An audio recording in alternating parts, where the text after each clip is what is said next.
Protestat kundër pushtetit të presidentit serb Aleksandar Vučić të nisura pas tragjedisë në stacionin hekurudhor të Novi Sadit në vitin 2024, ku humbën jetën 16 persona, po vazhdojnë ende. Me thirrjet duam zgjedhje, studentët dhe qytetarët u mblodhen sërish në Novi Sad. Ata kërkojnë përgjegjësi institucionale për tragjedin, si dhe mbajtjen e zgjedhjeve të jashtëzakonshme parlamentare, duke kërkuar njëkohësisht media të lira dhe kushte të drejta zgjedhore. Qytetarëve u themi se po vazhdojmë luftën që kemi nisur para një viti e gjysmë.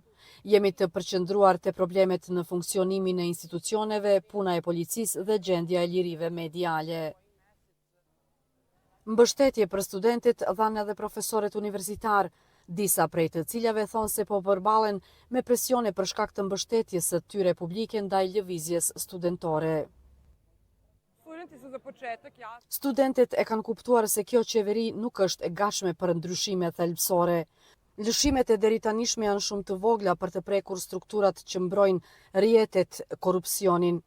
Prandaj zgjedhjet janë mënyra e vetme për ta ndryshuar këtë regjim në mënyrë paqësore. Në kampusin universitar ishin vendosur stendat të iniciativave qytetare që mbështesin lëvizjen studentore, ndërsa u mblodhen fonde për vazhdimin e aktiviteteve të saj. Qytetarët thonë se te lëvizja studentore shohin një mundësi për ndërtimin e një shoqërie më të drejtë dhe më demokratike. Në thelb, kjo është një luftë për një shoqëri të drejtë në të gjitha nivelet. Qytetarët dhe studentët duan të jetojnë në një shoqëri demokratike dhe të drejtë, e jo në sistemin në të cilin jetojmë sot. Ndryshimi do të ndodh patjetër, pyetja e vetme është kur. Ai do të jetë shumë i thellë, sepse kjo është mundësia e fundit që Serbia të ecë përpara.